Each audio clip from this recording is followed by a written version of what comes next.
Bangladesh cricket ટીમના captain Saqib અલ હસને બાંગ્લાદેશની સંસદે ચૂંટણી જીતી લીધી છે. સાકિબ બાંગ્લાદેશના વર્તમાન વડાપ્રધાન શેખ હસીનાની પાર્ટી અવામી લીગ તરફથી પશ્ચિમી શહેર મુગરાથી ચૂંટણી લડી રહ્યો હતો. તે લગભગ 1.5 લાખ મતોથી જીત્યો છે. ત્યારે ચૂંટણી દરમિયાન ચાહકોને થપ્પડ મારવાનો વિડીયો પણ વાયરલ થઈ રહ્યો છે.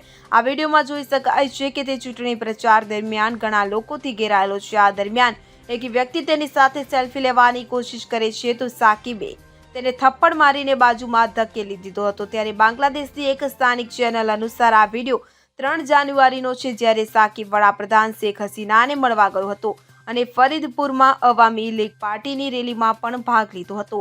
સાકિબ છેલ્લે વર્ષ 2023ના ઓડીઆઈ વર્લ્ડ કપ દરમિયાન શ્રીલંકા સામે રમ્યો હતો. તેની કેપ્ટનશીપ હેઠળ બાંગ્લાદેશ પોઈન્ટ ટેબલમાં 8મા ક્રમે હતું. ગ્રુપ સ્ટેજમાંથી બહાર થઈ ગયું હતું. સાકિબે 7 મેચમાં 186 રન બનાવ્યા અને 7 વિકેટ લીધી. આ દરમિયાન માત્ર એક જ અડધી સદી ફટકારી હતી. Bureau report CN24 news. હવે જુઓ દેશ દુનિયાની તમામ ખબરો તમારી આંગળીના ટેરવે.